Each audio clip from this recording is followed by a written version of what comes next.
नमस्कार दोस्तों, आप सभी का स्वागत है अपने चैनल एग्जामिट्यूट में। आज की करंट अफेयर में हम 6 और 7 फरवरी की करंट अफेयर को कवर करेंगे।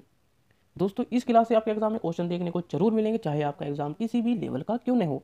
अगर आपको हमारी वीडियो पसंद आ रही है तो इसे ज़्यादा से ज़्यादा लोगों तक शेयर जरूर कीजिए, और जिन्होंने अभी तक चैनल को सब्सक्राइब नहीं किया है तो प्लीज़ चैनल को सब्सक्राइब जरूर कर लें। चलिए क्लास शुरू करते हैं।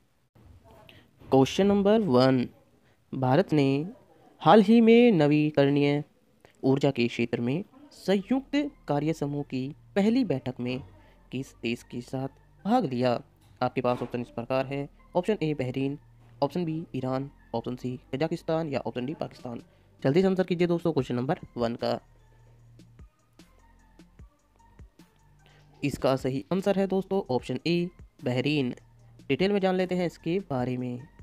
भारत और बहरीन के बीच नवीकरणीय ऊर्जा के क्षेत्र में संयुक्त कार्य समूह की पहली बैठक हाल ही में वर्चुअल फॉर्मेट में आयोजित की गई, और नवीकरणीय ऊर्जा के क्षेत्र में भारत और बहरीन के बीच जुलाई 2018 में द्विपक्षीय सहयोग के लिए एक समझौता ज्ञापन पर हस्ताक्षर किए गए थे।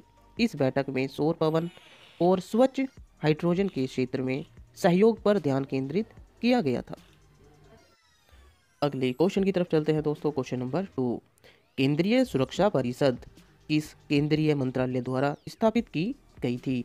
आपके पास ऑप्शन इस प्रकार है। ऑप्शन ए कृषि एवं किसान कल्याण मंत्रालय, ऑप्शन बी श्रम मंत्रालय, ऑप्शन सी शिक्षा मंत्रालय या ऑप्शन डी इनमें से कोई नहीं। जल्दी से आंसर कीजिए दोस्तों क्वेश्चन नंबर 2 का।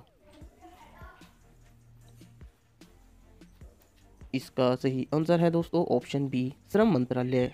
डिटेल में जान लेते हैं इसके बारे में। राष्ट्रीय सुरक्षा परिषद नेशनल सेफ्टी काउंसिल की स्थापना 1966 में श्रम मंत्रालय द्वारा राष्ट्रीय स्तर पर सुरक्षा, स्वास्थ्य और पर्यावरण के लिए गैर लाभकारी निकाय के रूप में की गई थी।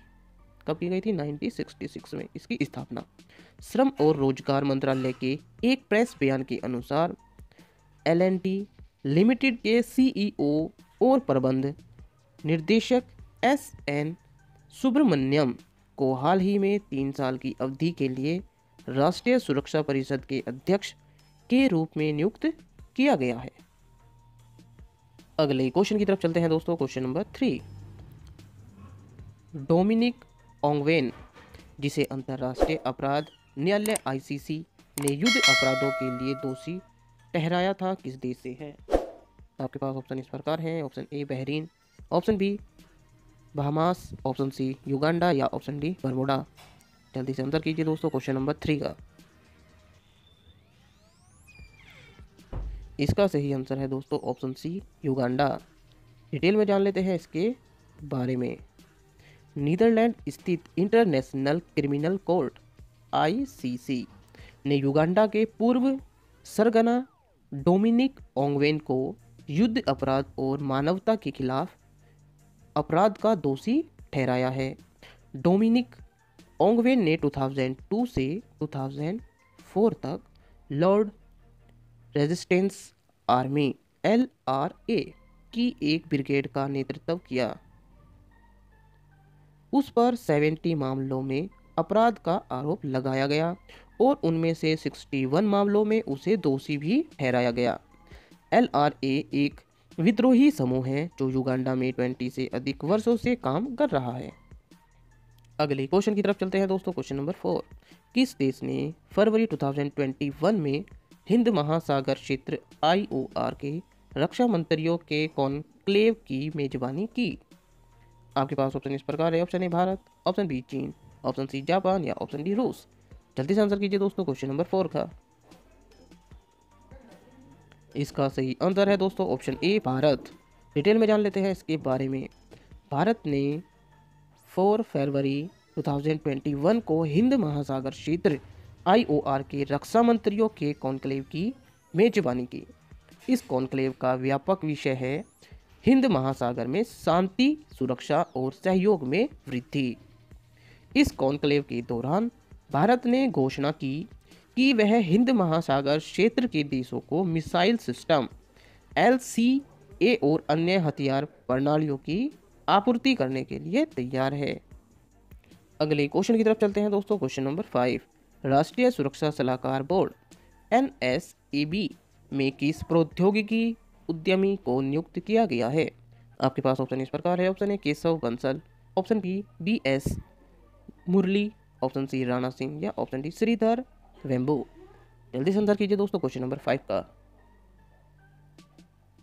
इसका सही आंसर है दोस्तों option D Sridhar Vembu. Detail में जान लेते हैं इनके बारे में। भारतीय बहुराष्ट्रीय सॉफ्टवेयर कंपनी जोहो के संस्थापक श्रीधर वेम्बू को राष्ट्रीय सुरक्षा सलाहकार बोर्ड NSAB में नियुक्त किया गया है। इस बोर्ड का नेतृत्व राष्ट्रीय सुरक्षा सलाहकार NSA अजीत डोभाल कर रहे हैं। अन्य नए सदस्य इसरो के पूर्व अध्यक्ष के राधाकृष्णन, अकादमिक सदस्य अंशुमान त्रिपाठी और पूर्व राजदूत अरुण के सिंह हैं। अगले क्वेश्चन की तरफ चलते हैं दोस्तों। क्वेश्चन नंबर 6, किस भारतीय निकाय ने मोबाइल फोन का उपयोग करते हुए शस्त्र रिकॉर्ड करने के खिलाफ चेतावनी जारी की है? आपके पास ऑप्शन इस प्रकार है। Option A Lok Sabha, option B Rajya Sabha, option C Vidhan Sabha या ऑप्शन डी विधान परिषद। जल्दी से आंसर कीजिए दोस्तों क्वेश्चन नंबर 6 का। इसका सही आंसर है दोस्तों ऑप्शन बी राज्यसभा। डिटेल में जान लेते हैं इसके बारे में।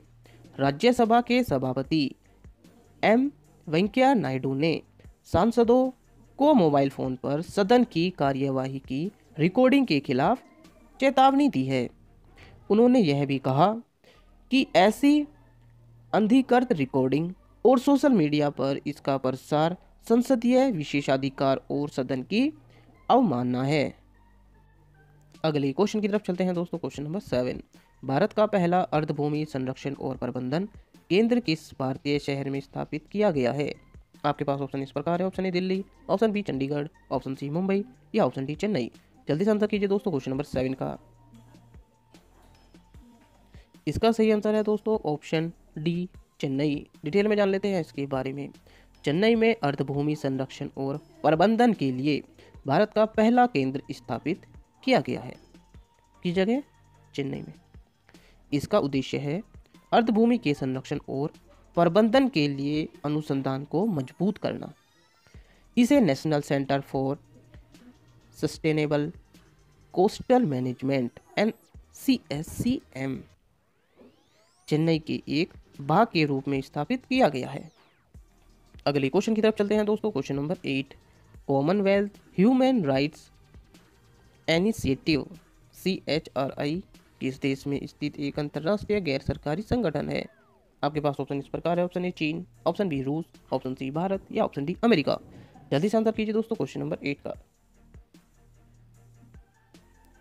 इसका सही आंसर है दोस्तों ऑप्शन सी भारत। डिटेल में जान लेते हैं इसके बारे में। Commonwealth human rights initiative CHRI एक स्वतंत्र और अंतर्राष्ट्रीय गैर सरकारी संगठन है जो राष्ट्रमंडल देशों में मानव अधिकारों की प्राप्ति की दिशा में काम करता है। कॉमनवेल्थ ह्यूमन राइट्स इनिशिएटिव ने हाल ही में भारत में पत्रकारों के खिलाफ राजद्रोह के मामलों को वापस लेने के लिए एक बयान भी जारी किया है। इसने देशद्रोह और आपराधिक मानहानि मामलों को निरस्त करने की भी मांग की। अगली क्वेश्चन की तरफ चलते हैं दोस्तों। क्वेश्चन नंबर 9, हाल ही में किस देश ने भारत और जापान के साथ एक रणनीतिक बंदरगाह टर्मिनल विकसित करने के समझौते से हटने का फैसला लिया है? आपके पास ऑप्शन इस प्रकार है। Option A Bharat, option B America, option C रूस या ऑप्शन डी श्रीलंका। जल्दी से आंसर कीजिए दोस्तों क्वेश्चन नंबर 9 का। इसका सही आंसर है दोस्तों ऑप्शन डी श्रीलंका। डिटेल में जान लेते हैं इसके बारे में। अपनी हालिया कैबिनेट बैठक में श्रीलंका ने फैसला किया है कि कोलंबो बंदरगाह का पूर्वी टर्मिनल राज्य के स्वामित्व वाले श्रीलंका पोर्ट प्राधिकरण SLPA के 100% स्वामित्व में संचालित होगा। अगले क्वेश्चन की तरफ चलते हैं दोस्तों। क्वेश्चन नंबर 10 लास्ट क्वेश्चन है, क्वेश्चन ऑफ द डे। विश्व अर्धभूमि दिवस 2021 की थीम क्या है? आपके पास ऑप्शन इस प्रकार है। Option A wetland and water, option B wetland and biodiversity, option C wetland for our future या ऑप्शन डी नन। दोस्तों जैसे कि आप सभी को पता है क्वेश्चन ऑफ द डे का आंसर आपको कमेंट बॉक्स में करना होता है। आपने कितने क्वेश्चन के सही आंसर किए हैं, हमें अपना स्कोर भी कमेंट बॉक्स में शेयर जरूर कीजिए। अगर आपको हमारी वीडियो पसंद आ रही है तो इसे ज़्यादा से ज़्यादा लोगों तक शेयर करना न भूलें और चैनल को भी सब्सक्राइब जरूर कीजिए। बने रहिए हमारे साथ। जय हिंद, धन्यवाद।